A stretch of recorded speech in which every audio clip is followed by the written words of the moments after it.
어서오세요. 괴담 들려주는 낚시꾼 괴담록 괴담집사입니다. 여러분, 내가 보고 있는 상황이나 지금 일어나는 상황을 곁에서 잠을 자는 다른 누군가가 그 상황을 꿈속에서 본다면 그럼 어떤 기분이 들 것 같으세요? 이번 이야기는 붕어는 빵님께서 보내주신 사연입니다. 붕어는 빵님, 사연 제보 감사합니다. 그럼 붕어는 빵님의 기묘한 경험담 괴담집사의 시점으로 떨어보겠습니다.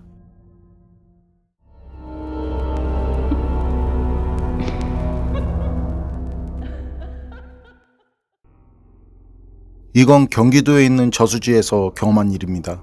전 동네 친한 동생과 10년 가까이 한 달에 한 번, 많으면 2번 정도 낚시를 즐기고 있습니다. 다른 낚시는 할 줄도 몰라서 붕어 낚시만 하고 있고요. 그런데 같이 낚시를 하는 동생에겐 묘한 습관이라고 해야 할까요? 낚시를 하러 가서 무덤이 있으며 꼭 그 주변에서 낚시를 합니다. 이 동생이 좀 미신을 좀 믿는 사람인데 그 동생 하는 말이 무덤터 주인이 다른 귀신들 못 오게 막아준다고 하더라고요. 전 그런 모습을 보면서 그냥 그러려니 하는 식입니다만, 그리고 동생은 무덤터 주변에 자리를 잡기 전에 늘 하는 말이 있습니다.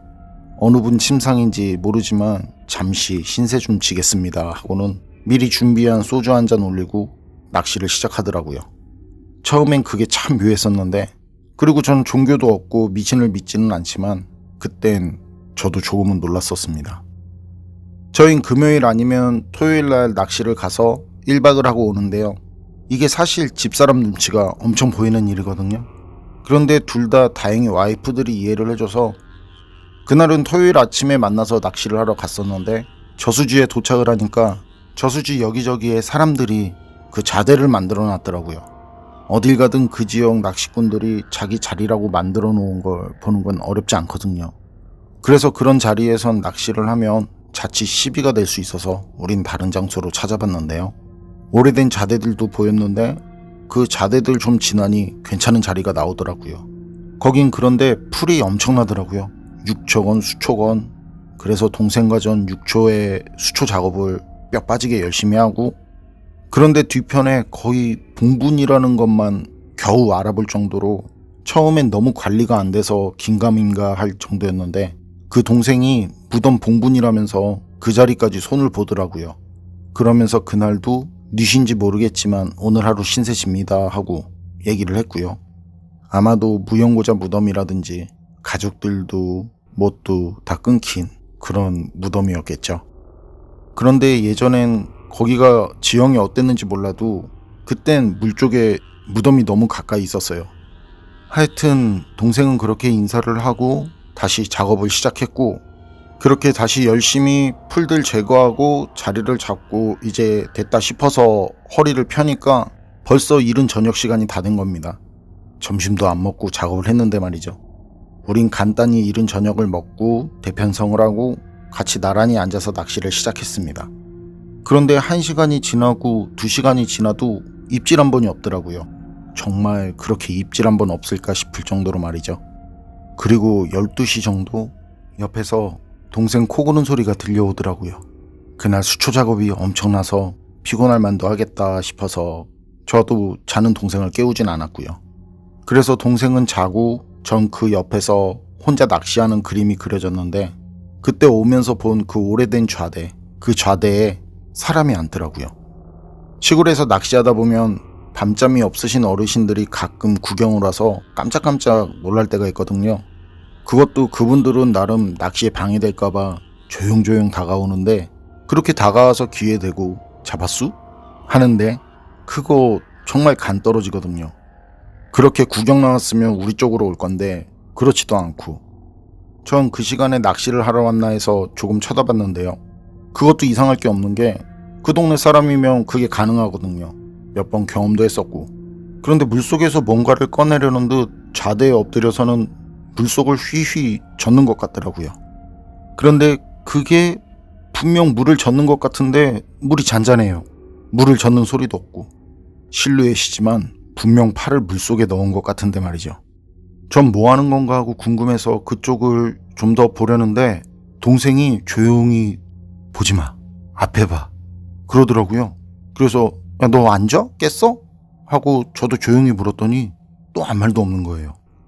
그래서 잠꼬대야 하고는 피식 웃고 다시 쓱 보려는데 또 동생이 보지 마, 보면 안 돼, 그러는 거예요. 그런데 그땐 동생 목소리라기보다는 할아버지 쪽에 가까운 목소리였어요. 그래서 다시 말을 걸려고 동생 쪽을 보는데 동생이 아예 의자를 제끼고 누워서 자고 있더라고요. 그래서 엄청 피곤한가 보다 하고 그냥 웃고는 다시 좌대를 슬쩍 봤는데 거기에 있던 사람은 언제 갔는지 모습이 보이지 않더라고요. 그런데 그때 동생이 몸을 막 떨면서 알 수 없는 말을 하기 시작하는 겁니다. 그래서 전 바로 일어나서 동생한테 가서는 동생을 흔들었는데 동생은 일어나자마자 침을 꿀떡 삼키면서 목을 잡고 인상을 찌푸리는데 그러면서 하는 말이 저보고 그거 같냐고. 그래서 뭔 말이냐니까 우리 옆 좌대에 검은 거 있지 않았냐고 하는 겁니다. 그래서 네가 쳐다보지 말라고 하지 않았냐고 그렇게 얘기를 했죠. 너 아는 거 아니었냐고. 네가 몸을 떨면서 이상한 말하고 소리 질러서 온 거라고. 그리고 자리도 아예 제끼고 누워서 자더만 그러면서 의자를 봤는데 그때 뒤로 제껴지지 않은 상태의 동생 의자가 제 눈에 들어왔습니다. 동생은 뒤로 제껴지지 않은 상태의 의자에서 누워 있었던 겁니다. 그 말을 들은 동생이 하는 말이 그 검은 게 좌대에 앉는 게 보이는데 그때 제가 그걸 쳐다보더래요. 그런데 뒤에서 하얀 한복을 입은 할아버지가 나타나서는 보지 말라고 했는데 그랬더니 그게 동생 쪽을 보더니 그 검은 게 물속으로 들어가서는 동생 자리 물 앞에서 팔만 올라와서는 자기를 물속으로 끌어당기더랍니다.